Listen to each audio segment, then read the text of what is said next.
debate sobre los cambios en los programas de historia, sobre todo en lo que tiene que ver, como hablábamos antes, Marcelo, con lo que es formación docente y cómo eso se vierte a todo lo que es la educación. Estamos recibiendo con mucho gusto aquí en los estudios de TV Ciudad a Emma Zaffaroni, que es profesora de historia, docente de didáctica de la historia en el IPA. Además, se desempeñó como consejera de educación secundaria en el gobierno de José Mujica. Y a Mónica Marona, también profesora de historia, integrante de la Asociación Uruguaya de Historiadores, que además estuvo hace poquito por acá presentando un libro sobre la historia de la radio. Un gusto, bienvenidas. Gracias. Muchas gracias. Gracias a ustedes. Bueno, ¿cómo han seguido todo este tema de cómo se enteraron de estos cambios que realmente de afuera parecen como muy significativos? No sé si importantes, pero significativos. Bueno, nos enteramos por la prensa, digamos, los programas fueron subidos a la página web de ANEP y bueno, y ahí tomamos conocimiento y los estudiamos, los analizamos, los miramos, son sendos programas y documentos que incluyen competencias, reestructuras de los contenidos, etcétera. Bueno, y a partir de ahí es que nos pareció importante analizarlo desde la perspectiva de la Asociación Uruguaya de Historiadores, ¿no? Si somos un grupo numeroso, es una asociación que tiene ya más de 10 años, más de 100 socios especializados en el campo profesional. Y ahí advertimos ciertas zonas problemáticas en el caso de educación media, el ciclo medio, digamos, lo que sería ahora séptimo, octavo y noveno.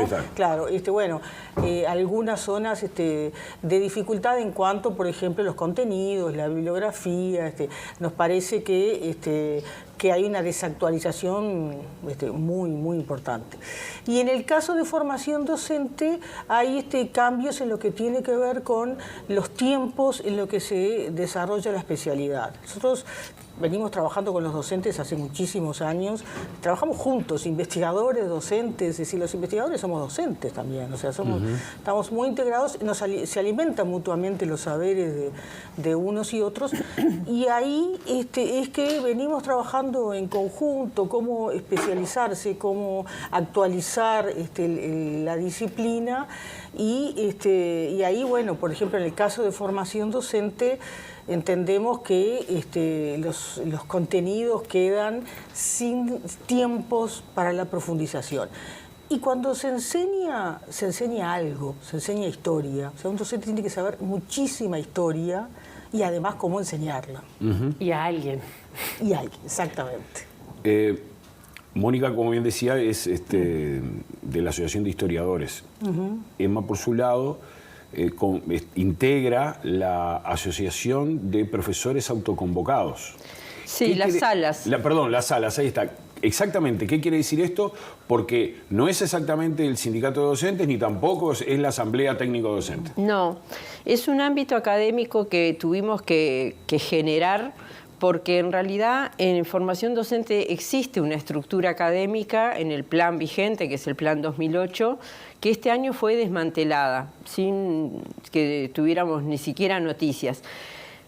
Cada especialidad en formación docente, en la carrera de profesorado, están las especialidades, ¿no? O sea, hace historia, biología, química, bien. Cada especialidad conforma un departamento académico que tenía un coordinador académico, un profesor que había presentado a partir de un llamado a aspiraciones, se había seleccionado, era un cargo interino que se había venido renovando, y ese coordinador, bueno, como dice en su nombre, coordinaba el equipo de cada una de esas especialidades. Esos coordinadores este año no fueron nombrados nuevamente, no fueron renovados en sus cargos, entonces nos quedamos sin una estructura que nos amparara para poder trabajar. Justamente, por ejemplo, en el año 2017, 18, 19, estuvimos trabajando en una propuesta de cambio de plan en el marco de esas convocatorias de del conjunto de docentes de todo el país, por especialidad.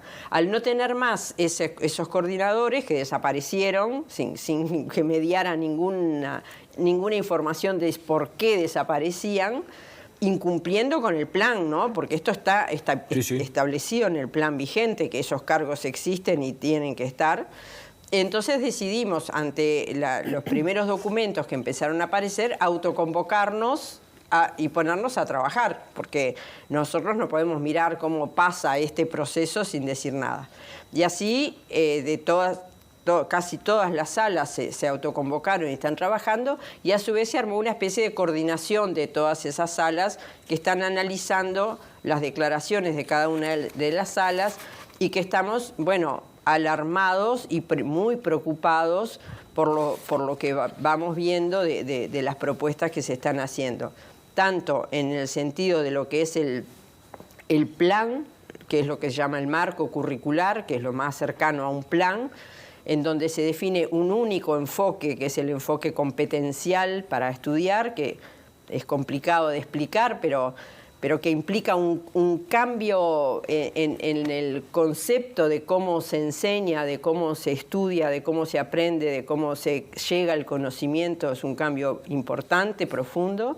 Y luego, en el último documento que recibimos, que es el de lo que nosotros le llamamos las mallas curriculares, que es como la grilla en donde están las materias que tiene cada especialidad, en donde encontramos unas pérdidas del conocimiento específico que nos resultan muy preocupantes.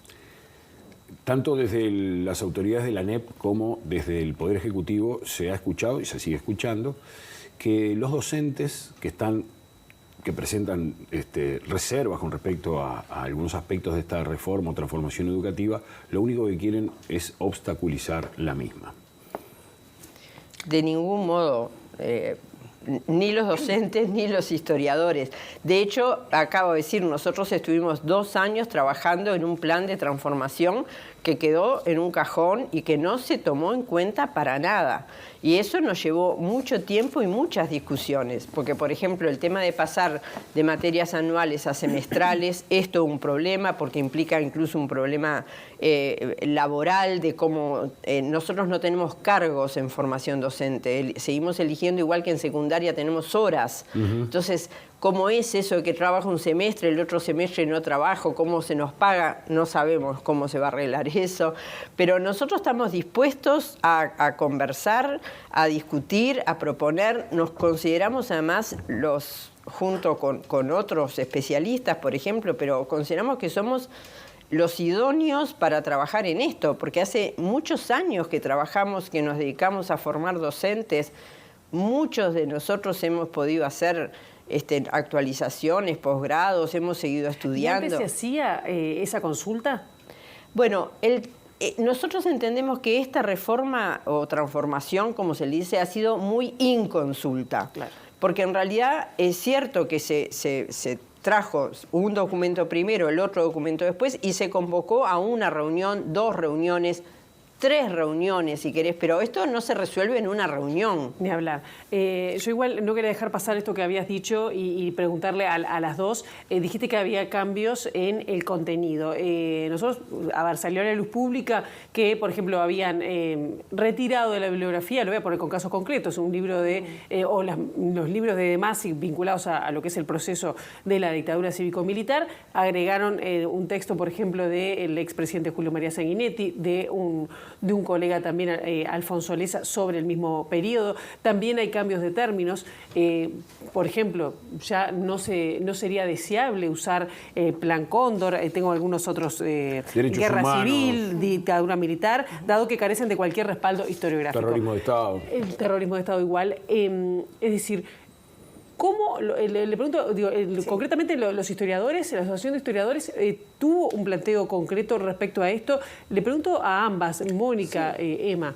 Sí, cuando analizamos los programas, que en ese caso es los programas para noveno, ¿no? que están establecidos, ahí percibimos unas grandes dificultades, ¿no? Primero, la concepción misma de cómo se organiza todo el siglo XX, y después el tema de las confusiones que hay en la bibliografía. Una bibliografía que no está actualizada. Es decir, no hay que centrar todo en si se agregó, si se sacó, o sea, un autor o dos autores o lo que fuera. El tema es la concepción global de lo que estamos pensando. Si estamos hablando de que el conocimiento histórico crece, que hay una profesión que tiene ciertas reglas, que es un conocimiento especializado, bueno, vamos a escuchar y ver qué es lo que está actualizado. O sea, suponer hoy que hablar de terrorismo de Estado es un concepto que está partidizado, esto es saber historia, o sea, es no tener idea de cómo va el conocimiento. Después, por ejemplo, pensar que hablamos de una competencia que se pone en esos documentos, que son larguísimos en las competencias, generar el pensamiento histórico y distinguir fuentes de testimonios, y después la bibliografía no distingue lo que es un testimonio de lo que es un trabajo histórico. Entonces, insisto, el libro de Sanguinetti es un libro que está bien que lo incluyan, pero entonces organicen la bibliografía, las fuentes, y entonces en ese caso la fuente es una fuente de conocimiento que hay que analizar. O sea, ¿por qué lo escribió? ¿Cómo lo escribió? ¿Qué fuentes utilizó? Eso lo hacemos con todos, no es solamente con un documento único. Entonces, esa característica que hace a nuestro oficio, que es mostrar los tipos de conocimiento, no es lo mismo la historia que la memoria que el testimonio. ¿Sí? Es decir, los historiadores trabajamos con los testimonios, los confrontamos con otras fuentes. Entonces, y eso es lo importante. Y después la actualización. La actualización es permanente, y más en este momento donde tenemos un crecimiento exponencial del conocimiento en todo el mundo. Los historiadores estamos conectados, sale un artículo y ya al instante lo tenés, o sale un libro y al instante lo tenés, discutimos, debatimos entre pares. No damos nada por concluido, aunque sí hay cosas que el estado, digamos, del arte ya no discute más en términos de si terrorismo de Estado o no, es decir, son conceptos que por ahora están allí establecidos y tienen una razón de ser, tienen un fundamento, ¿verdad? Emma.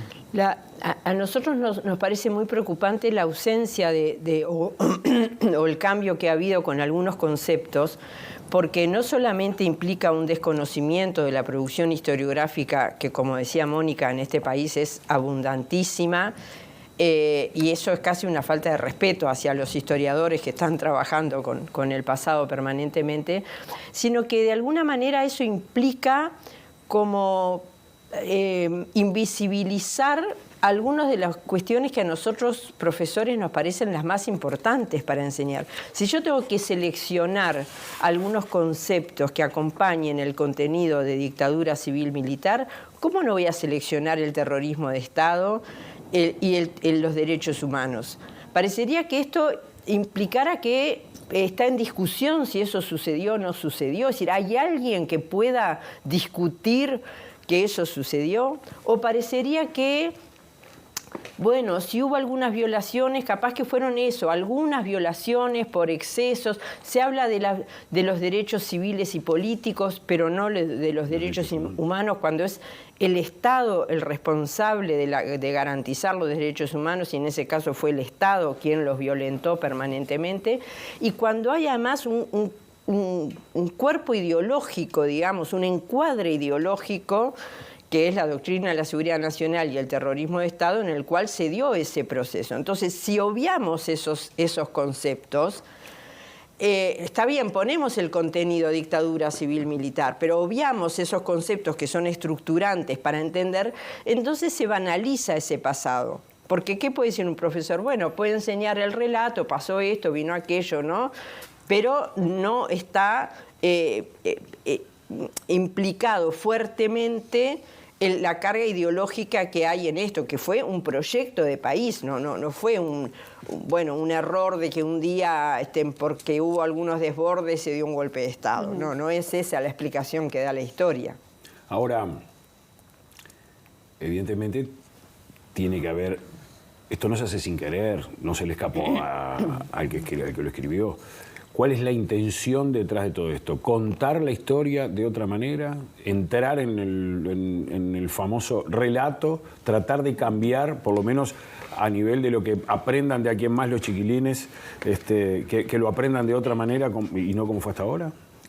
Bueno, yo las intenciones no las sé, no las conozco. No conozco los autores tampoco, yo no los conozco, no sé quiénes hicieron este trabajo. Yo lo que miro son los productos y observo y lo discutimos, y por eso la Asociación Uruguaya de Historiadores señala, porque examina y dice, bueno, pero acá hay carencias muy grandes que tienen que ver con estos temas, pero vayamos también a otros temas. Vayamos, por ejemplo, en lo que es la organización del siglo XX de acuerdo a lo que se establece en esos contenidos. Por ejemplo, no se discute, no se plantea, no se dice que la periodización que se utiliza. O sea, los historiadores siempre decimos, bueno, esta es la periodización que utilizamos. Cuando le ponemos nombre a las etapas, hay toda una discusión atrás. Entonces, por ejemplo, en el programa de noveno aparece una primera etapa de las 3 primeras décadas, que es un modelo de desarrollo, ¿no? ¿Qué modelo de desarrollo? Primeras décadas. Ahí adentro aparecen los cambios migratorios, etc. Y después aparece el reformismo del Estado, aparece el vallismo. O sea, el único sector político, es como decir, bueno, ¿qué estamos transformando? Estamos volviendo para atrás, porque esto retrocede. El tema es que retrocede. Entonces, ¿qué volvemos? A un concepto vallicentrista de la historia, por ejemplo. No están los movimientos sociales, no hay ninguno a lo largo del programa. No están los problemas de la multiculturalidad, no aparece el modelo agroexportador, no aparecen los autores económicos más destacados, porque pensemos, por ejemplo, si hay un historiador destacado en la historia uruguaya como Raúl Jacob, hay una sola obra. Yo les pregunto porque tenemos que ir redondeando, pero los docentes tienen que seguir estrictamente esto que están, es decir, ¿cómo bajan esto a las clases?